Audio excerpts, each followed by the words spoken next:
प्रेरित होकर दानवों के नेता वैशंपायन ने बोलना जारी रखा, हे राजा, निराशा के आगे न झुकें। इस तरह का आचरण आपको शोभा नहीं देता है।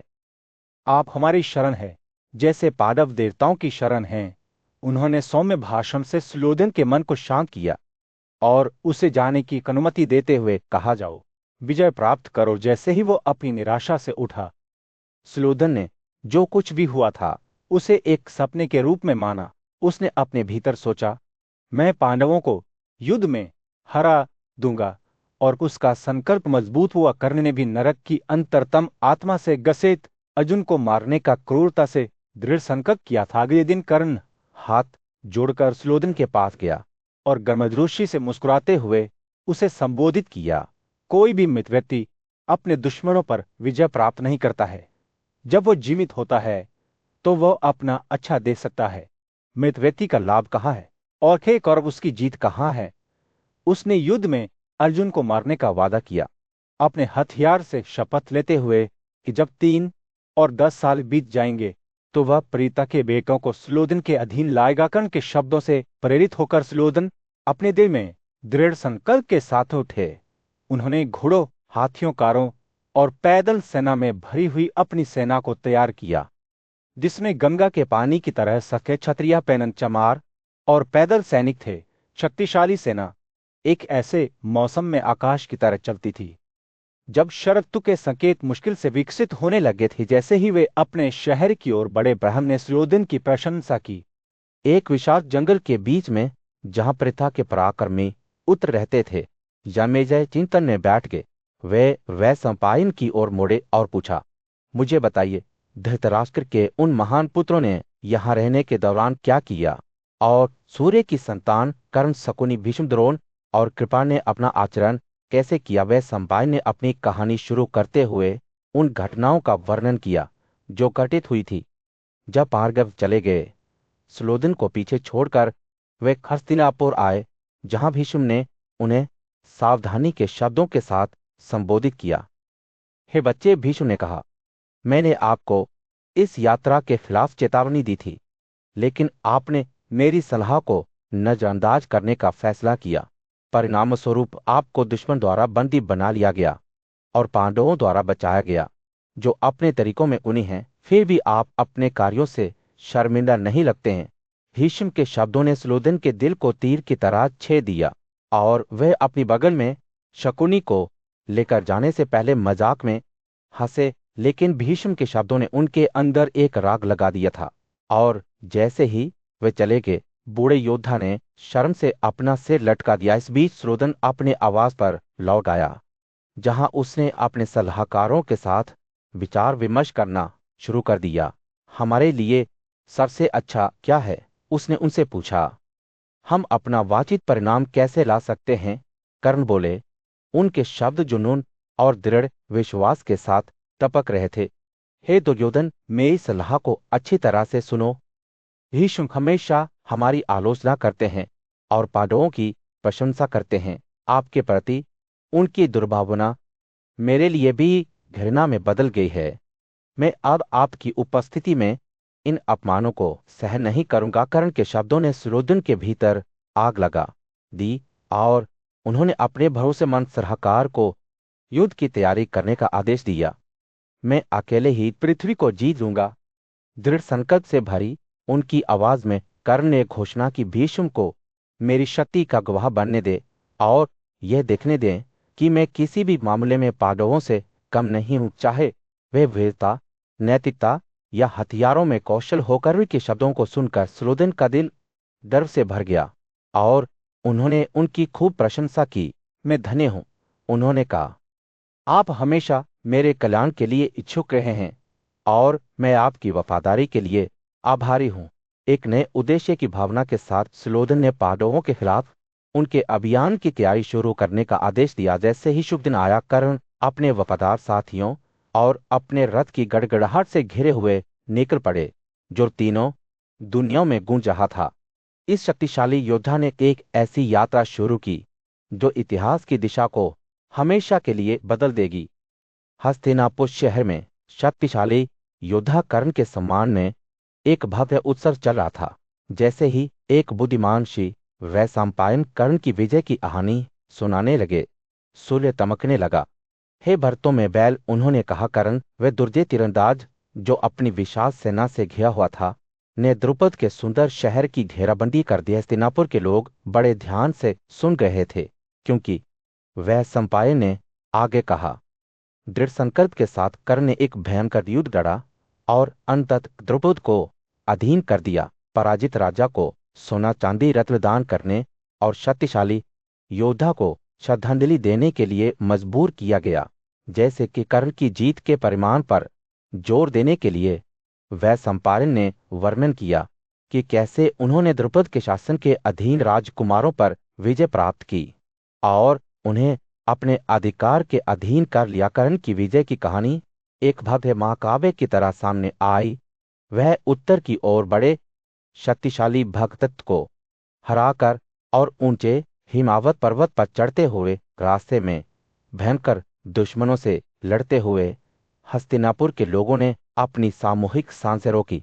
जब वैशंपायन ने बताया कि कैसे कर्ण ने हिमावत क्षेत्र में रहने वाले राजाओं पर विजय प्राप्त की और उन्हें अपने अधीन कर लिया, अपने उत्तरी अभियान के पूरा होने के साथ कर्ण ने अपना ध्यान पूर्व की ओर लगाया, जहां उन्होंने अंग बंद कलिंग पंडिका मदद कर कखंड अवश्य योद्धे और अहिक क्षेत्रों के शक्तिशाली राज्यों को समाप्त कर दिया।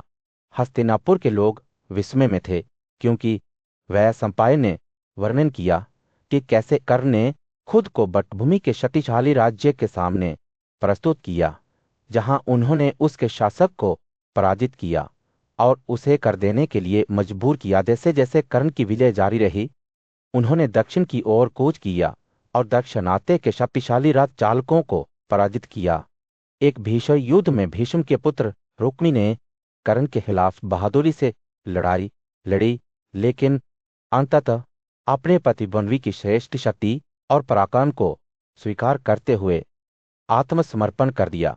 हस्तिनापुर के लोग सांस रोककर सुन रहे थे जब वैशंपायन ने बताया कि कैसे कर्ण ने रुक्मी से मुलाकात की और फिर पांड्य और श्री के राज्यों को जीतने के लिए आगे बढ़े। अपना दक्षिणी अभियान पूरा करने के बाद कर्ण ने अपना ध्यान पश्चिम की ओर लगाया, जहां उन्होंने शिशुपाल के बेटे को पराजित किया और सभी पड़ोसी शासकों को अपने नियंत्रण में ले लिया। उन्होंने अवंतियों पर भी विजय प्राप्त की और उनके साथ एक शांति संधि की, इससे पहले कि वे वैष्णियों से मिलें और उनकी सेनाओं को पराजित करें।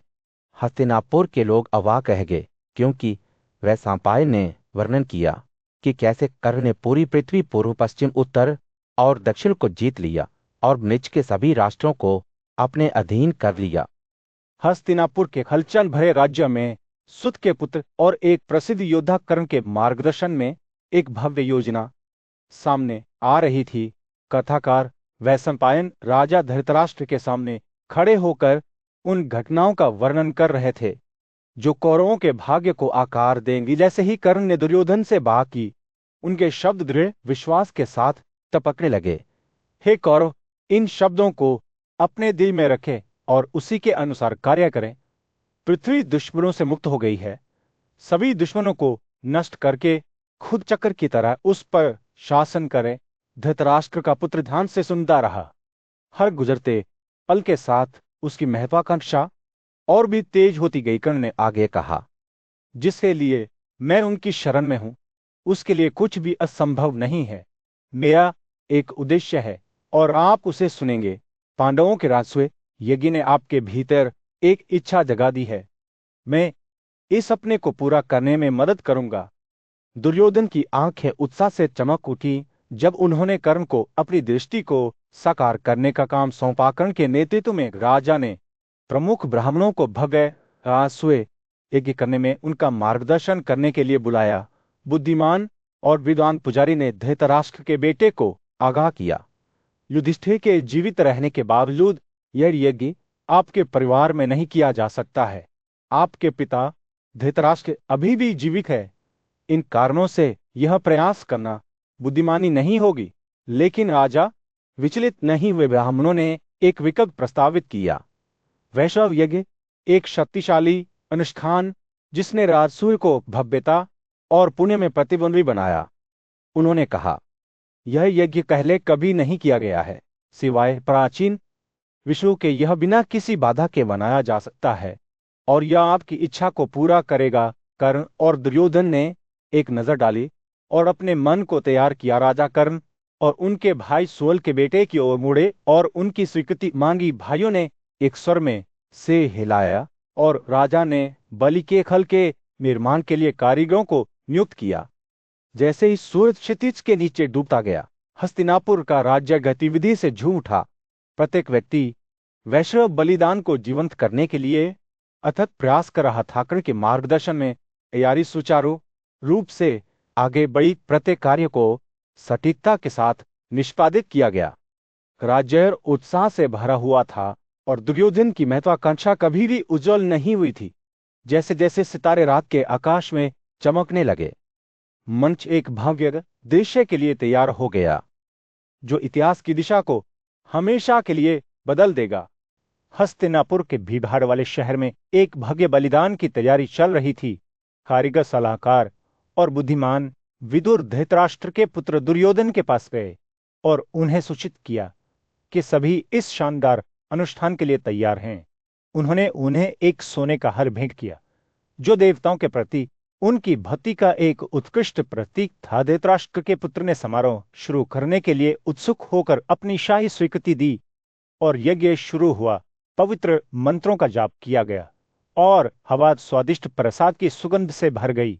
दुर्योधन की मां गांधारी और उनके पिता धृतराष्ट्र, विदुर, भीष्म, द्रोण, कृपा और कर्ण के साथ सभी ने अपने पुत्र की दीक्षा को देखते हुए बहुत खुशी का अनुभव किया। दुर्योधन ने दूर दूर से राजकुमारों और ब्राह्मणों को आमंत्रित करने के लिए त्वरित दूत भेजे। ऐसा ही एक दूत द्वैत के जंगल में पहुंचा, जहां उसने पांडवों के युधिष्ठिर, भीम, अर्जुन, नकुल और सहदेव को निर्वासन में एक साधारण जीवन जीते हुए पाया। दूत जिज्ञासा और तात्कालिकता के मिश्रण के साथ उनके पास गया और दुर्योधन से अपना संदेश पहुंचाया। युधिष्ठिर, हमेशा न्यायप्रिय राजा, ने दूत की बातों को ध्यान से सुना और जवाब दिया, हम वास्तव में निमंत्रण से सम्मानित हैं, लेकिन हमें अभी के लिए सम्मानपूर्वक अस्वीकार करना चाहिए। हमने अगले 13 वर्षों के लिए अपनी तपस्या करने की कसम खाई है। भीम, हालांकि उनकी प्रतिक्रिया में शरारत का संकेत जोड़ने से खुद को रोक नहीं पाए, दुर्योधन को बताएं कि जब मैं अपने क्रोध का स्पष्ट मक्खन उसके परिवार पर डालूंगा, तभी हम उसके बलिदान में शामिल होंगे। दूत हस्तिनापुर लौट आया और दुर्योधन के साथ पांडवों के शब्दों को साझा किया। कौरव राजकुमार भीम के साहसिक कथन से अचंभित हो गए, लेकिन उन्होंने नाराज नहीं होने का फैसला किया। जैसे जैसे दिन बीतते गए, विभिन्न राज्यों और गुणी ब्राह्मणों के कई कुलीन व्यक्ति महान यज्ञ में भाग लेने के लिए हस्तिनापुर पहुंचे। धृतराष्ट्र और उनके पुत्रों ने उनका बहुत सम्मान और आतिथ्य के साथ स्वागत किया। विदुर अपने मेहमानों की जरूरतों पर हमेशा ध्यान देते हुए ये सुनिश्चित करते थे कि वे अच्छी तरह से पोषित, तरोताजा और संतुष्ट हों। जैसे ही त्योहार अपने चरमोत्कर्ष पर पहुंचा, दुर्योधन की खुशी की कोई सीमा नहीं थी, क्योंकि उसने अपने पिता को अपने महान मेहमानों और सहयोगियों से घिरा हुआ देखा। गर्व से भरे दिल से उसने विदुर को यह सुनिश्चित करने का निर्देश दिया कि जो भी बलिदान में भाग लेने आए थे, वे स्वागत और संतुष्टि महसूस करें। अंत में भव्य समारोह समाप्त हो गया और उत्सव भी। दुर्योधन ने अपने सम्मानित मेहमानों को विदाई दी, उन पर उपहार और धन की वर्षा की। जैसे ही वे चले गए, वे अपने भाइयों और करीबी साथियों कर्ण और सूअल के बेटे से घिरे हस्तिनापुर लौट आए। जैसे ही अदम्य पराक्रम के राजकुमार दुर्योधन ने अपने दल के साथ शहर में प्रवेश किया, पुनगियों ने उनकी प्रशंसा के साथ उनकी प्रशंसा की। नागरिक अपनी प्रशंसा दिखाने के लिए उत्सुक थे। उन पर तले हुए धान और चंदन का लेप छिड़कते हुए बोले, हे राजा, सौभाग्य से यह है कि आपका बलिदान बिना किसी बाधा के पूरा हो गया है। लेकिन हर कोई दुर्योधन की भव्य उपलब्धि से खुश नहीं था। इस अवसर पर मौजूद कुछ लापरवाह वक्ताओं ने यह कहने की हिम्मत की निश्चित रूप से आपके इस बलिदान की तुलना युधिष्ठिर के बलिदान से नहीं की जा सकती, ना ही यह उस बलिदान के 16वें भाग तक आता है। उनके शब्दों ने दुर्योधन को दंश में डाल दिया, लेकिन उनके बचाव में आए मित्रों ने कहा, इस बलिदान ने आपके सभी बलिदानों को पार कर दिया है, और अन्य लोगों ने भरत और उसकी मां को अच्छी तरह से सम्मानित किया है। जैसे ही वो अपने छोटे भाइयों से घिरे एक उत्कृष्ट आसन पर बैठा, सुता का पुत्र कर्ण उसे बधाई देने के लिए खड़ा हुआ। कर्ण ने कहा, हे भरत जाति के प्रमुख, सौभाग्य से आपके इस शक्तिशाली बलिदान का अंत हो गया है। दुर्योधन मुस्कुराया और जवाब दिया, यह सच में आपने कहा है। जब हे पुरुषों में सबसे प्रमुख दुष्ट विचारों वाले पांडवों को मार दिया गया है, और जब महान राजस्व भी मेरे द्वारा मनाया गया है, तो आप फिर से हे नायक मुझे इस तरह से सम्मानित करेंगे। एक वादा किए जाने के साथ दुर्योधन के विचार राजस्व यज्ञ की ओर उड़ गए, जो कि सबसे प्रतिष्ठित अनुष्ठान है। वह सोचने लगा कि वह इसे कैसे मनाएगा।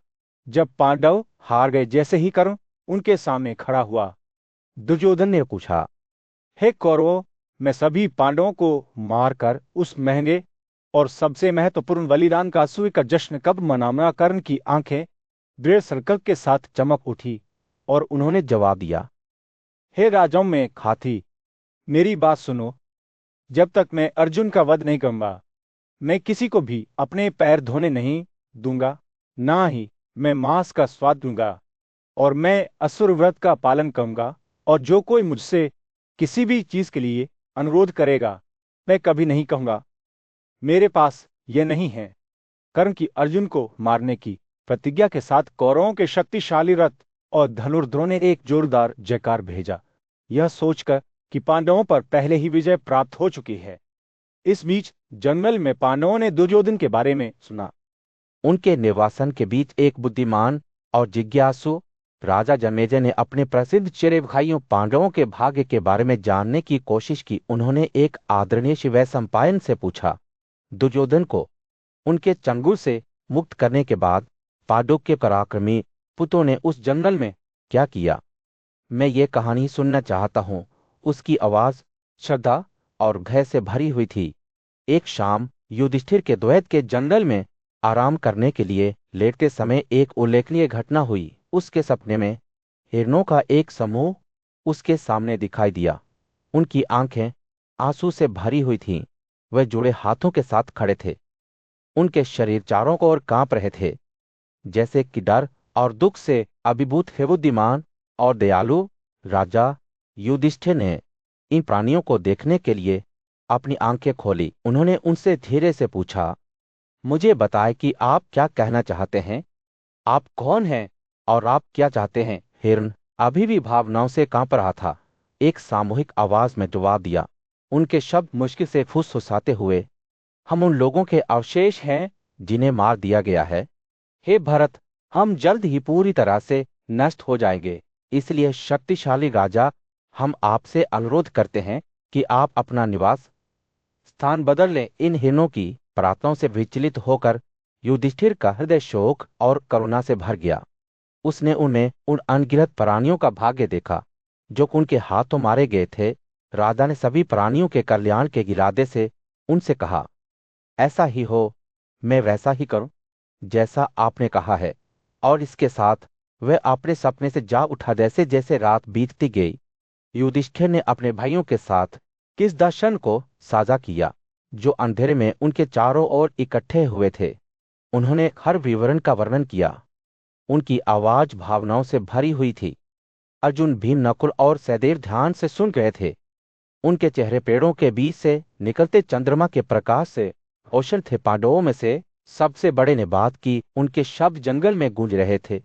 जो हिरन उनके बाद जीवित है, जिन्हें मार दिया गया है, वे रात में मुझे ये कहते हुए रोकते हैं, हम अपनी पंक्तियों के संकेतों की तरह बने हुए हैं।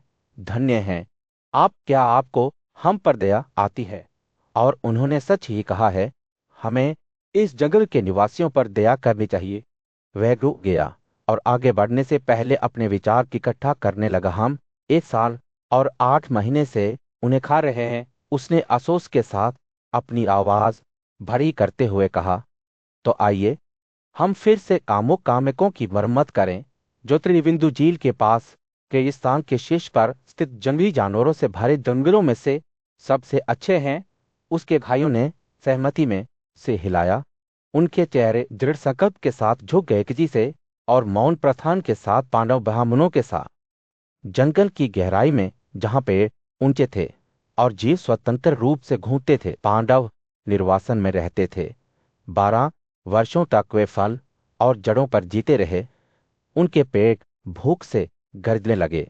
उनकी आत्माएं उनकी परिस्थितियों के बोझ से कुचली गई। भाइयों में सबसे बड़े युधिष्ठिर ने उनके दुख का खामियाजा झेला। उनका दिल पत्थर की तरह भारी था।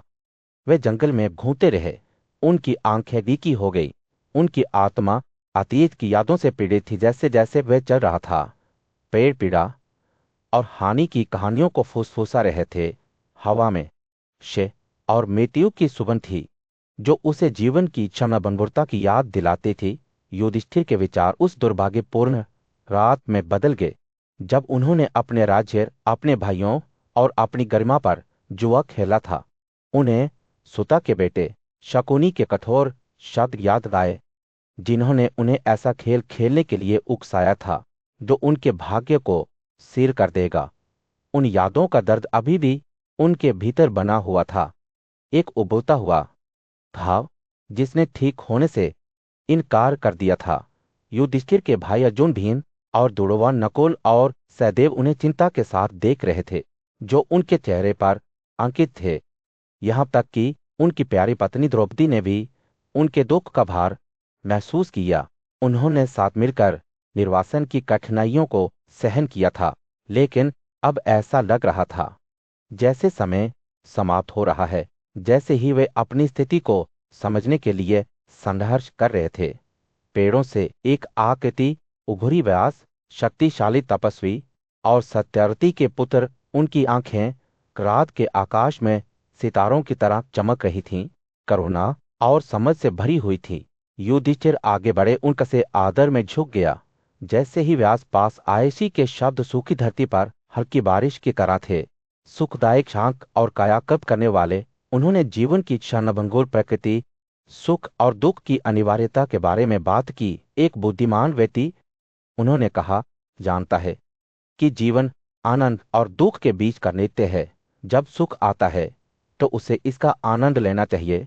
जब दुख आता है तो उसे समभाव के साथ सहन करना चाहिए। व्यास के शब्द युधिष्ठिर की आत्मा के लिए एक मलम की तरह थे। वे ध्यान से सुन रहे थे। जब ये तपस्या के महत्व के बारे में बात कर रहे थे, आत्मनियंत्रण, संयम और इंद्रियों के अपमान का अभ्यास, तपस्या, व्यास ने घोषणा की, इस दुनिया और अगले में महान चीजों को प्राप्त करने की कुंजी है। युधिष्ठिर ने जैसे ही यह सुना, उन्होंने महसूस किया कि उन पर स्पष्टता का भाव छा गया है। उन्होंने महसूस किया कि उनके भाइयों की पीड़ा केवल उनकी परिस्थितियों का परिणाम नहीं है, बल्कि उनके अपने चरित्र का भी प्रतिबिंब है। वे 12 वर्षों से फल और जड़ों पर जी रहे थे, लेकिन यह केवल उनकी शारीरिक भूख नहीं थी जिसे तृप्त करने की आवश्यकता थी, यह उनकी आध्यात्मिकता थी। कुरुक्षेत्र की पवित्र भूमि में मुद्गल नाम का एक गुणी व्यक्ति सादगी और भक्ति का जीवन व्यतीत करता था। वह अपनी सच्चाई, द्वेष की कमी और दबी हुई इंद्रियों के लिए जाना जाता था। मुद्गल जीवन के शिला और ऊंचा तरीकों का पालन करते थे, जहां वे एक पखवाड़े तक खाते थे और फिर एक पखवाड़े के लिए कबूतर की तरह जीवन व्यतीत करते थे।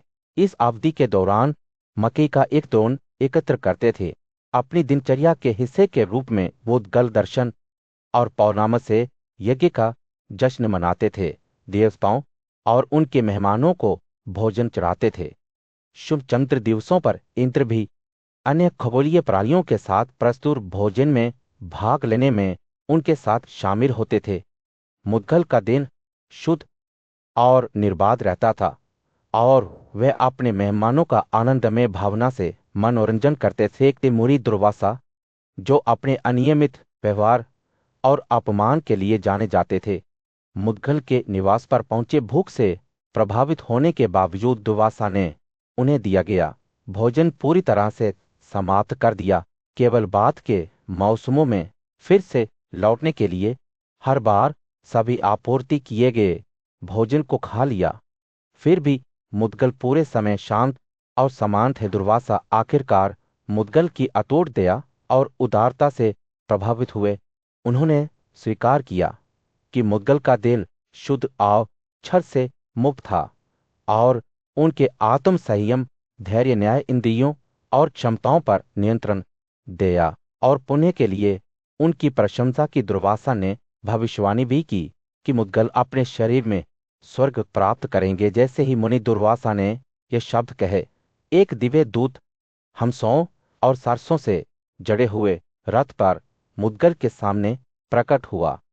दूत ने मुद्गल को रथ में चढ़ने के लिए आमंत्रित किया, यह घोषणा करते हुए कि उसने अपनी तपस्या का फल प्राप्त कर लिया है। हालांकि मुद्गल ने स्वर्ग में रहने वालों के गुणों के बारे में अधिक जानकारी का अनुरोध किया। दूत ने समझाया कि केवल शांत आत्माओं और नियंत्रित इंद्रियों के साथ सद्गुणी आत्माएं ही दिव्य क्षेत्रों को प्राप्त कर सकती हैं। उन्होंने देवताओं, क्षियों और अन्य खगोलीय प्राणियों द्वारा बसे विभिन्न संसारों का वर्णन किया, जहां हर इच्छा की वस्तु उपलब्ध थी। मुद्गल की जिज्ञासा बढ़ गई थी और उन्होंने स्वर्ग में खुशी की प्रकृति और उसके नुकसान के बारे में पूछा। दूत ने जवाब दिया कि अपने स्वयं के कार्यों के परिणामस्वरूप प्राप्त दुनिया इस प्रकृति की है, आनंददायक गंधों, स्वादिष्ट हवाओं, मनमोहक ध्वनियों और चमकदार दृश्यों से भरी हुई। उन्होंने मुद्गल को आश्वासन दिया कि अपने पुण्य कर्मों के कारण वह इस क्षेत्र को प्राप्त करेंगे, जहां ना तो भूख है, न प्यास है और ना ही भय है। जैसे ही दूत ने बोलना समाप्त किया, मुद्गल का दिल आश्चर्य और विस्मय की भावना से भर गया। उन्होंने महसूस किया कि उनकी सादगी, भक्ति और निस्वार्थता के जीवन ने उन्हें आध्यात्मिक विकास और ज्ञान के इस क्षण तक पहुंचाया है। जंगल के बीचों बीच पांडवों ने सरल जीवन व्यतीत किया, जो बुद्धिमान मुनियों से घिरा हुआ था। उन्होंने अपना दिन किन्शियों के साथ बातचीत करते हुए और सूर्य से प्राप्त भोजन को वितरित करते हुए ब्राह्मणों और जीविका की तलाश में आने वाले यात्रियों के साथ साझा किया। भाई शांति से थे, जैसे वे एक शहर में होंगे, लेकिन हर कोई अपनी खुशी से संतुष्ट नहीं था। कुरुओं के राज्य में दुर्योधन दुर्भावना से भड़क गया और अपने चेले भाइयों को नुकसान पहुंचाने की इच्छा रखता था। उसने कर्ण, दुःशासन और अन्य लोगों पर विश्वास किया और उन्होंने मिलकर दुष्ट योजनाएं बनाई। इस बीच दुर्वासा नामक एक पूज्य तपस्वी 10,000 शिष्यों के साथ शहर में आया। वह दुर्भावनापूर्ण शी अपने अप्रत्याशित स्वभाव के लिए जाना जाता था और राज्य के लोग उसके नाम के उल्लेख से कांप जाते थे। दुर्योधन ने बहुत विनम्रता के साथ दुर्वासा का स्वागत किया, व्यक्तिगत रूप से उनकी सेवा करते हुए, जैसे कि वे एक विनम्र व्यक्ति थे। वे दिन रात तपस्वी की हर आवश्यकता को पूरा करते थे, लेकिन दुर्वासा आसानी से प्रसन्न नहीं होते थे। वे अचानक भोजन की मांग करते थे, लेकिन बाद में यह कहते हुए मना कर देते थे कि उन्होंने अपनी भूख खो दी है। कभी कभी वे बिना चेतावनी के गायब हो जाते थे, जिससे दुर्योधन उलझन में पड़ जाता था। जैसे जैसे दिन बीतते गए, दुर्वासा ने राजकुमार के धैर्य की परीक्षा ली, उसे विभिन्न चालों से आजमाया, लेकिन दुर्योधन शांत और शांत रहा, न तो क्रोधित हुआ और न ही नाराज। तपस्वी राजा के संयम से प्रभावित हुआ और उसका पक्ष लेने लगा। एक दिन दुर्वासा ने अपनी वास्तविक शक्ति का खुलासा किया। वह उन लोगों को वरदान दे सकता था जो उसे खुश करते थे। दुर्योधन, जैसा कि दुर्योधन को जाना जाता था, वरदान मांगने की संभावना पर उत्साह की लहर महसूस करता था। वह पहले कर्ण और दुःशासन से सहमत था कि अगर दुर्वासा उसके स्वागत से प्रसन्न होते हैं तो वह इस अनुग्रह का अनुरोध करेगा। नई उम्मीद के साथ सुयोधन ने तपस्वी को जंगल में युधिष्ठिर का अतिथि बनने के लिए कहा, विशेष रूप से उस समय जब पंचाल की राजकुमारी द्रौपदी अपने पति और ब्राह्मणों को खिलाने के बाद आराम कर रही थी। दुर्वासा ने इस अनुरोध को स्वीकार कर लिया, जिससे दुर्योधन बहुत खुश हो गया। उसे लगा जैसे उसने अपनी सभी इच्छाओं को पूरा कर लिया है, और कर्ण को अपने साथ रखते हुए उसने अपने भाइयों को अपनी संतुष्टि व्यक्त की। कर्ण ने इन भावनाओं को प्रतिध्वनित किया, राजा के सौभाग्य की प्रशंसा करते हुए जो वो चाहता था उसे प्राप्त किया। धृतराष्ट्र के दुष्ट पुत्र घटोत्कच, उनके बुरे इरादे पहले से कहीं अधिक उज्जर हो गए। जब वे पांडवों के दुर्भाग्य के बारे में बात कर रहे थे तो उनके शब्द दुर्भावना से भरे हुए थे, यह कहते हुए कि युधिष्ठिर और उनके भाई खतरों के समुद्र में गिर गए थे। दुर्वासा के क्रोध की आग के संपर्क में आ गए थे। उन पर जो अंधेरा आया था वह उनका अपना काम था, और अब उन्हें एक ऐसे रसातल का सामना करना पड़ा जिससे बचने का कोई रास्ता नहीं था। एक हरे भरे जंगल में दुर्वासा नामक एक ऋषि अपने 10,000 शिष्यों के साथ उनकी यात्रा के बाद आराम और जलपान की तलाश में पहुंचे बुद्धिमान राजा युधिष्ठिर ने अपनी माताओं के साथ उनका गर्मजोशी से स्वागत किया और उन्हें एक उपयुक्त आसन दिया। हालांकि राजा को इस बात की जानकारी नहीं थी कि वह इतने बड़े समूह की व्यवस्था कैसे करेंगे। इस बीच राजकुमारी द्रौपदी मुनियों को खाना खिलाने के बारे में चिंतित थी। उसने दावत तैयार करने के लिए सभी साधन समाप्त कर दिए थे, लेकिन उनके घर में कोई भोजन नहीं मिला। हताशा में वे भगवान कृष्ण की ओर मुड़ी, जो भोजन के बाद आराम कर रहे थे, और उनकी मदद के लिए प्रार्थना की। द्रौपदी ने कृष्ण की दिव्य शक्तियों का आह्वान किया, उनके प्रति उनकी दया को याद करते हुए। जब उन्होंने उन्हें दुशासन की क्रूरता से बचाया था, कृष्ण उसकी पीड़ा को समझते हुए जल्दी से उसकी नींद से उठा और उसके पास चला गया। उसने खुलासा किया कि वह भूखे था और उसे तुरंत भोजन की आवश्यकता थी। द्रौपदी इस बात को लेकर उलझन में और चिंतित थी कि वे मुनियों को कैसे खिलाएंगे। उसने जवाब दिया कि उनके घर में भोजन नहीं बचा है। कृष्ण हालांकि शांत रहे और उसे एक निर्देश दिया कि वह उसे देखने के लिए एक बर्तन लाए। जब बर्तन लाया गया तो कृष्ण ने अंदर झांका और देखा कि चावल और सब्जी का एक छोटा सा कण उसके किनारे से चिपका हुआ है। एक कोमल मुस्कान के साथ उन्होंने इसे निगल लिया और कहा कि यह उनकी भूख को तृप्त करने के लिए पर्याप्त होगा।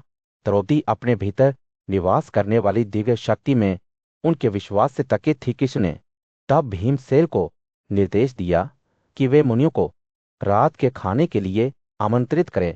इस बीच दुर्वासा और उनके शिष्य पास की एक धारा में नहाने गए थे। उन्हें पता नहीं था कि उनके लिए क्या तैयारी की जा रही है। हालांकि जब वे स्नान से बाहर निकले तो उन्होंने पाया कि उनका पेट पहले से ही भरा हुआ था, जिससे उनके लिए तैयार किया गया भोजन बेकार हो गया था। दुर्वासा ने अपनी गलती की गंभीरता को महसूस किया और पांडवों के क्रोध से डर गए, जो अपनी तपस्वी शक्तियों और भगवान कृष्ण के प्रति गति के लिए जाने जाते थे। उन्होंने अपने शिष्यों को जल्दी से भागने की सलाह दी, ऐसा ना हो कि वे पांडवों के क्रोध का शिकार हो जाए। मुनि जल्दबाजी में चले गए, एक हैरान भीमसेना को पीछे छोड़ गए। जब पांडवों को मुनि के अचानक चले जाने का पता चला तो वे उलझन में थे और अपने कार्यों के संभावित परिणामों के बारे में चिंतित थे। हालांकि कृष्ण एक बार फिर प्रकट हुए, उन्हें आश्वस्त करते हुए कि उन्होंने इस परिणाम का अनुमान लगाया था और उन्हें दुर्वासा के क्रोध से बचाने के लिए आए थे। कृष्ण ने समझाया कि पांडवों की तपस्वी शक्तियों के डर से मुनि दहशत में भाग गए थे। फिर उन्होंने पांडवों को विदाई दी, घर लौटने और उन्हें उनके वन जीवन में छोड़ने का वादा किया। कृष्ण के हस्तक्षेप के लिए आभारी पांडवों ने उन्हें धन्यवाद दिया और आशीर्वाद के साथ विदा कर दिया। कृष्ण के जाने के साथ पांडवों ने अपनी यात्रा जारी रखी, द्रौपदी के साथ जंगलों में खुशी खुशी अपने दिन बिताए। इस प्रकार दुर्वासा की यात्रा की कहानी समाप्त हो गई और लोगों की साजिशों का अंत हो गया। आमेक के विशाल जंगल में, जहां सूर्य की किरणें पेड़ों के बीच नृत्य करती थीं और जंगली फूल जीवंत रंगों में खिलते थे, पांडु के बेटे अमर लोगों की तरह रहते थे। ये शक्तिशाली योद्धा जो स्वयं इंद्र के लिए एक मैच थे, जंगल में घूमते थे, अपने दुश्मनों के विजेता के रूप में अपने कौशल को पूरे देश में प्रसिद्ध करते थे। कुछ समय के लिए उन्होंने कामेक को अपना घर बनाया, ब्राह्मणों का शिकार करने के लिए जो उनके साथ थे। जैसे जैसे दिन बीतते गए, अर्जुन और उसके भाई अक्सर खेल की तलाश में बाहर निकलते थे, द्रौपदी को आश्रम में अकेला छोड़ देते थे। आध्यात्मिक भव्यता के साथ एक महान तपस्वी त्रिनबिंदु और उनके बुद्धिमान मार्गदर्शक धौम्य ने किस व्यवस्था के लिए अपनी अनुमति दी थी। पांडु के बेटे जानते थे कि उनकी प्यारी पत्नी इन दो पूज्यश्यों की चौकस आंखों के नीचे सुरक्षित है। इस बीच एक दूर के राज्य में सिंधु के राजा जयद्रथ ने सलवा के शासक को श्रद्धांजलि देने की तैयारी की। उन्होंने अपनी बेहतरीन शाही पोशाक पहनी और राजकुमारों के एक दल के साथ विवाह के माध्यम से गठबंधन करने के लिए उत्सुक थे। जैसे ही वे कामेक के जंगल से यात्रा कर रहे थे, इस गर्वित सम्राट के आगमन से जंगल की शांति भंग हो गई। जयद्रथ को उस आश्रम का पता चला जहां द्रौपदी दहलीज पर खड़ी थी। उसकी सुंदरता बिजली की रोशनी वाले काले बादलों की तरह चमक रही थी। यह दृश्य उसकी सांसों को दूर ले गया, और जो लोग उसे देख रहे थे वे आश्चर्यचकित थे कि क्या वह अप्सरा थी या देवताओं की बेटी। उनके हाथ स्वाभाविक रूप से श्रद्धा में एक साथ आ गए जब वे उसके निर्दोष रूप को देख रहे थे। जयद्रथ के आश्चर्य ने जल्द ही इच्छा को जन्म दिया और वह एक बुरे इरादे से अभिभूत हो गया।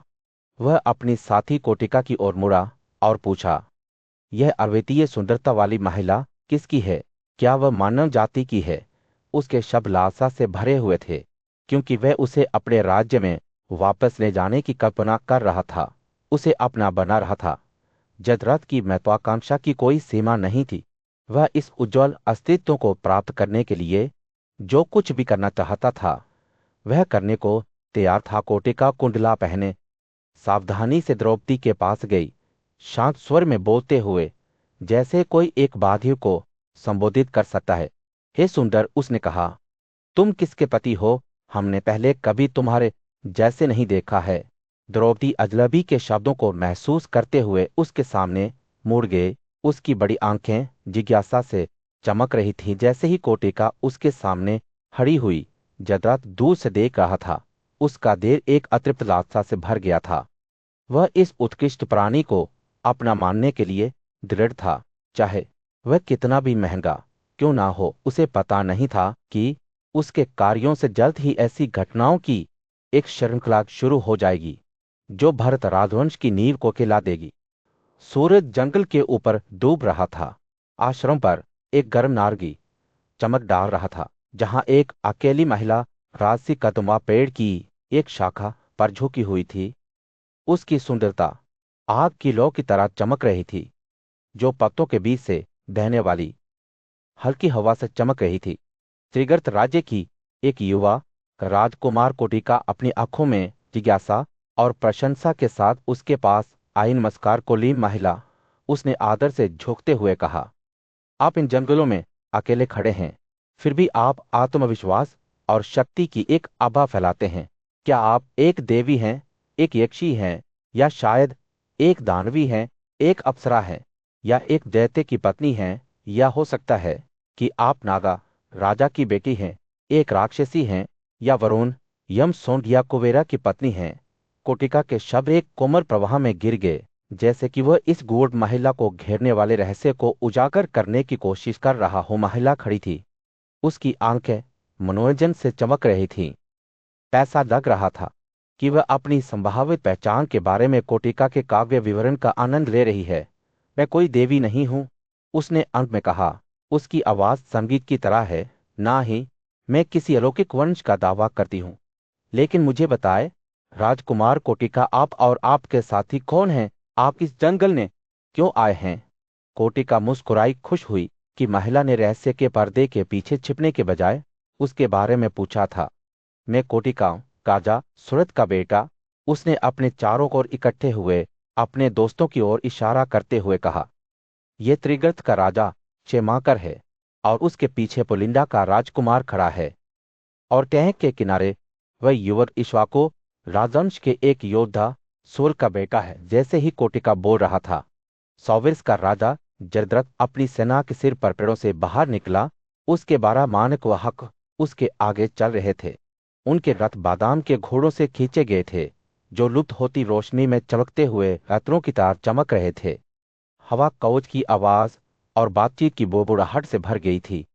जब जयद्रथ के लोग उसके चारों ओर इकट्ठा हो गए थे, कोटिका की आंखें जयद्रथ की सेना को देखते ही चौड़ी हो गई। और यह पराक्रमी राजा कौन है जो अपने महान योद्धाओं से घिरा हुआ है? उसने महिला से पूछा। स्पष्टीकरण के लिए उसकी ओर मुड़ा, लेकिन वह बस मुस्कुराई और कहा, मैं एक विनम्र यात्री हूं राजकुमार कोटिका। मैं इन राजाओं या उनकी सेनाओं को नहीं जानता, लेकिन मुझे बताएं, आप सभी को इस जंगल ने क्या लाता है। ये सूरज क्षितिज के नीचे डूब गया, जंगल को एक कोमल गोधूली की चमक में डाल दिया। हवा खिलते फूलों की सुगंध और सरसराते परतों की आवाज से भर गई। जब पेड़ एक दूसरे को रहस्य सुना रहे थे, कोटिका के साथी उसके चारों ओर जमा हो गए और अधिक सुनने के लिए उत्सुक थे। एक हरे भरे जंगल में, जहां पेड़ हवा में धीरे धीरे झूम रहे थे, राजकुमारी द्रौपदी ने खुद को अकेला और एक अजनबी का सामना करते हुए पाया। राजकुमार शैद के बेटे, जिन्हें कोटिका के नाम से जाना जाता है, को अपनी यात्रा के दौरान उनसे मिलने का मौका मिला था। जिज्ञासा और सावधानी के मिश्रण के साथ वह उनके पास गया और वह उनकी स्थिति के औचित्य से अवगत थी। बात करने से हिचकिचा रही थी।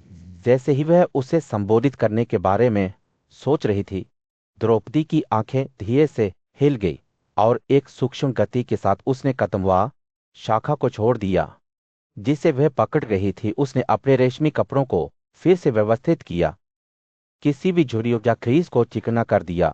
अंत में बोलने से पहले, मुझे पता है, हे राजकुमार, उसने कहा।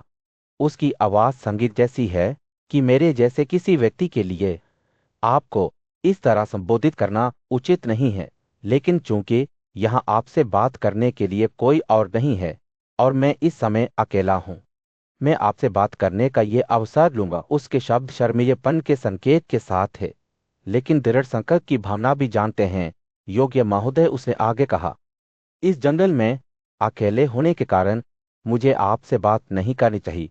अपने लिंग के उपयोगों को याद करते हुए वह आगे बढ़ने से पहले अपने विचारों को इकट्ठा करते हुए एक पल के लिए रुक गई। मुझे पता चला है कि आप सुरथा के बेटे हैं, जिन्हें कोटिका के नाम से जाना जाता है। इसलिए अब मैं आपको अपने संबंधों और प्रसिद्ध जाति के बारे में बताऊंगी। द्रौपदी एक शांत आत्मविश्वास के साथ अपनी कहानी सुनाने लगी। मैं राजा द्रुपद की बेटी हूं, उसने कहा। उसकी आवाज हर गुजरते पल के साथ मजबूत होती जा रही है। लोग मुझे कृष्ण के नाम से जानते हैं और मैंने अपने पति के रूप में 5 बेटियों को स्वीकार किया है, जिनके बारे में आपने कहानी व पत्र में रहते हुए सुना होगा। अपने प्रिय पतियों के बारे में बात करते हुए उसकी आंखें गर्व के संकेत से चमक उठी। वे कुलीन लोग, अर्थात युधिष्ठिर, भीमसेन, अर्जुन और माद्री के 2 बेटे मुझे यहाँ छोड़कर शिकार की यात्रा पर निकल गए हैं। राजा कुरु की ओर, भीमसेन दक्षिण की ओर, अर्जुन पश्चिम की ओर और जुड़वा भाई उत्तर की ओर चले गए हैं। उसके शब्द लालसा की भावना से भरे हुए थे, जैसे कि वह अपने पतियों को बहुत याद कर रही हो। जैसे ही उसने बोलना समाप्त किया, द्रौपदी की अभिव्यक्ति आतिथ्यशील हो गई। इसलिए अब आप नीचे उतरें और अपनी गाड़ियों को उतार दें, ताकि आप उनसे उचित स्वागत प्राप्त करने के बाद प्रस्थान कर सकें। उसने कोटिका की ओर गर्मजोशी से मुस्कुराते हुए कहा, धर्म का ऊंचा दिल वाला बेटा मेहमानों को पसंद करता है और आपको देखकर निश्चित रूप से खुश होगा। उसके शब्द वास्तविक गर्मजोशी की भावना से भरे हुए थे और कोटिका ने उसकी ईमानदारी को महसूस करते हुए उसके दिल को कृतज्ञता से भर दिया। अपने चेहरे पर अभी भी एक कोमल मुस्कान के साथ द्रौपदी ने उन्हें अच्छी तरह से याद किया। घने जंगल के बीच में विभिन्न राज्यों के राजकुमारों का एक समूह शिकार करने और एक दूसरे की कंपनी का आनंद लेने के लिए इकट्ठा हुआ था। उनमें सिंधु सौवे और अन्य देशों के राजा जयद्रथ भी थे। वे अपनी बहादुरी और दृढ़ इच्छा शक्ति के लिए जाने जाते थे। जैसे ही वे आग के चारों ओर बैठे, जयद्रथ ने एक ऐसी महिला के बारे में बात करना शुरू कर दिया जिसे उसने उस दिन पहले देखा था। सुंदर द्रौपदी 5 पांडव भाइयों की पत्नी। उसका नाम सभी के होठों पर था और जयद्रथ उसके आकर्षण से मोहित होने के अलावा कुछ नहीं कर सकता था। वह अपने राज्य के धन और शक्ति के बारे में घमंड करता था, यह दावा करते हुए कि उसके लोग पांडवों से श्रेष्ठ थे। किशिल, एक बुद्धिमान और चतुर महिला ने उनकी बातचीत सुनी। वह जयद्रथ के इरादों को जानती थी और हस्तक्षेप करने का फैसला किया। अपनी आवाज में गुस्से के संकेत के साथ उसने जयद्रथ को उनके शब्दों के लिए फटकार लगाई, उन्हें पांडवों की बहादुरी और वफादारी की याद दिलाई। उसने उनकी तुलना एक मूर्ख बच्चे से की जो शक्तिशाली शेरों को चुनौती देने की हिम्मत करता था, जो इस बात से अनजान था कि वह किस खतरे में पड़ रहा था। हालांकि जयद्रथ कृषि की चेतावनियों से विचलित नहीं हुए। उन्होंने अपने स्वयं के कौशल के बारे में घमंड किया और दावा किया कि उनके लोग पांडवों से श्रेष्ठ थे। उन्होंने द्रौपदी को अपने रथ या हाथी पर सवारी करने का मौका भी दिया, यह सुझाव देते हुए कि उन्हें अपने पति को छोड़ देना चाहिए और उनके साथ शामिल होना चाहिए। किशु को जयद्रथ की धमकियों से डर नहीं लगा। वह खड़ी थी, उसकी आंखें दृढ़ संकल्प के साथ चमक रही थीं।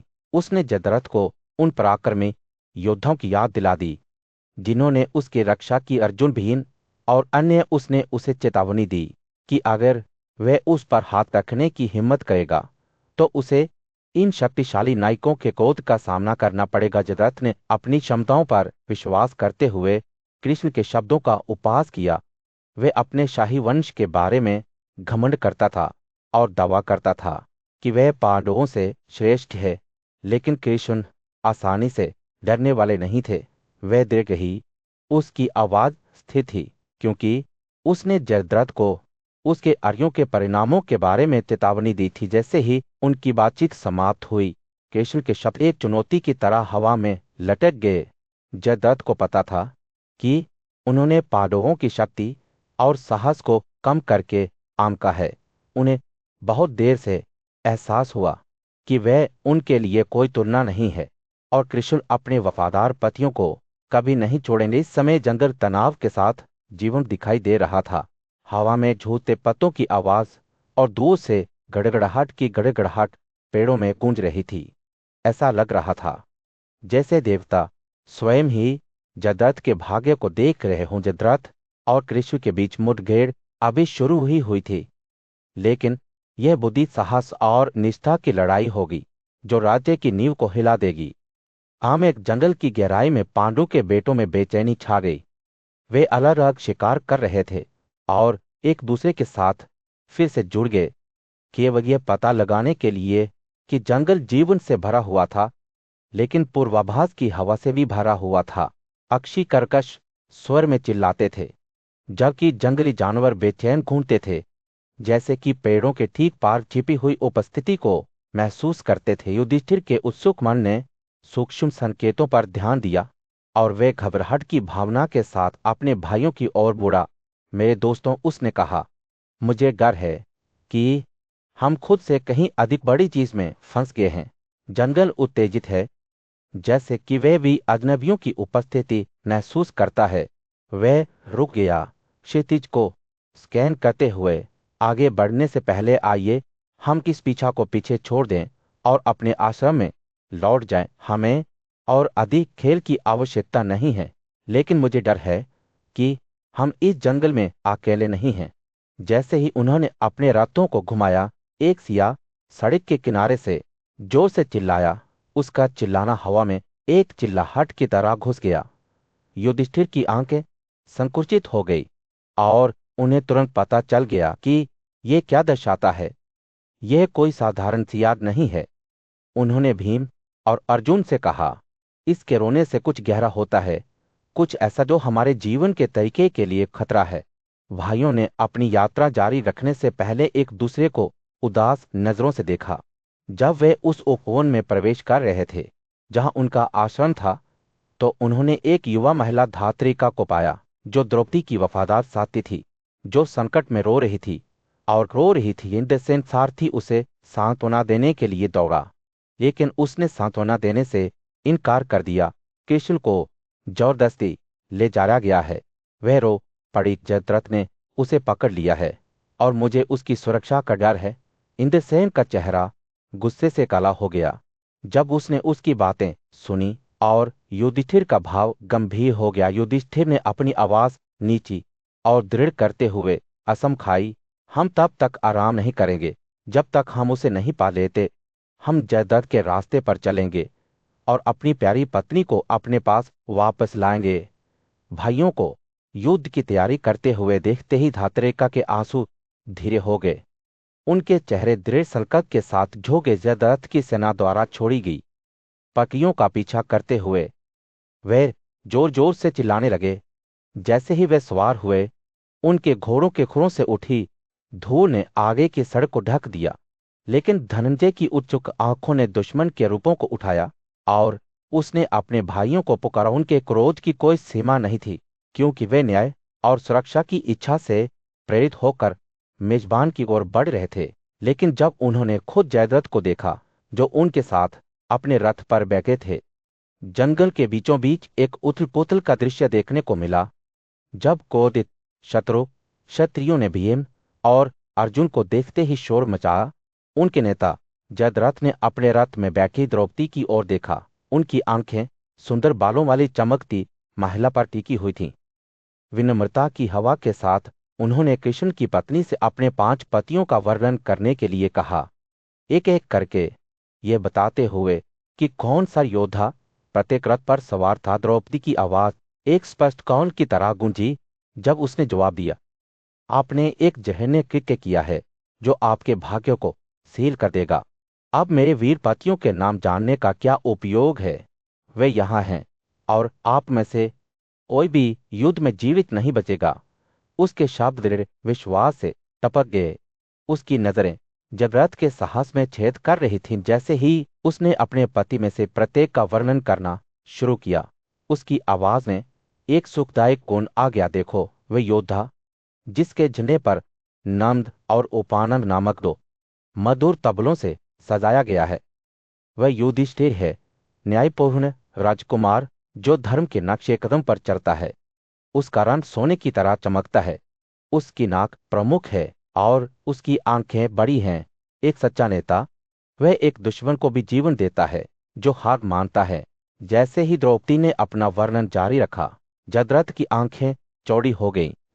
वह योद्धा जिसकी लंबी भुजाएं और कद साला के पेड़ जितना लंबा है, वह मेरा पति भीम है। उसके घोड़े सबसे अच्छी नस्ल के हैं, मजबूत और अच्छी तरह से प्रशिक्षित हैं। वह अपने अलौकिक कारनामों के लिए जाना जाता है और कोई भी उसके क्रोध का सामना किए बिना उसे अपमानित करने की हिम्मत नहीं करता है। इसके बाद उन्होंने सबसे प्रमुख धनुर्धर अर्जुन के बारे में बात की, जो इंद्रियों के पूर्ण नियंत्रण में था और बुजुर्गों के प्रति श्रद्धा रखता था। वह मेरा पति धनंजय है, सद्गुण वह कभी नहीं छोड़ता, ना ही वह क्रूर कर्म करता है। आग की शक्ति से संपन्न वह हर दुश्मन का सामना कर सकता है।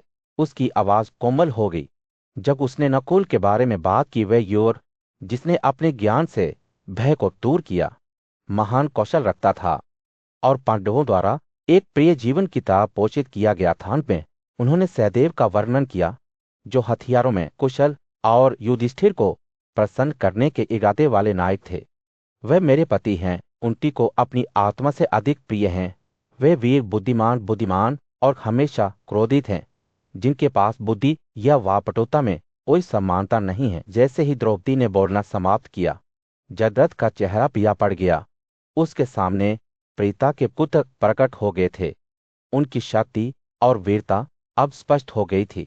5 भाई इंद्र की तरह क्रोध से भरे हुए घबराए हुए पैदल सेना को पीछे छोड़ दिया और रथ चालकों पर दौड़ पड़े तीरों की एक धारा को छोड़ दिया, जिसने हवा को काला कर दिया। लड़ाई होने वाली थी और सूर्य ने युद्ध के मैदान में दस्तक दी। जब सेनाएं स्टील और क्रोध के उन्माद में भीग गई, सिंधु के राजा जयद्रथ सबसे आगे खड़े थे, अपने राजकुमारों को आदेश देते हुए। उनके चेहरे पर एक भयंकर दृढ़ संकल्प अंकित था। लेकिन जैसे ही उन्होंने भीम, अर्जुन और जुड़वा भाइयों नकुल और सहदेव को युधिष्ठिर के साथ अपनी ओर बढ़ते हुए देखा, उनका आत्मविश्वास कम होने लगा। इसलिए सौवीरा और सिंधु जनजातियों के सैनिक इन नायकों को देखकर कांप गए। उनके चेहरे पत्थर की तरह हो गए।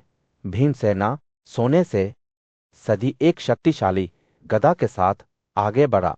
उसके पीछे विनाश का निशान छोड़ गया। राजा के योद्धाओं ने उस पर भाले डंडे और लोहे के तीर फेंके, लेकिन वह दृढ़ खड़ा रहा। उसकी आंखें क्रोध से जल रही थीं। जैसे जैसे लड़ाई बढ़ती गई, अर्जुन ने सौवीरगादा को निशाना बनाया और सिंधु सेना की गाड़ी में बहादुरी से लड़ने वाले 500 बहादुर पर्वतारोहियों को मार डाला।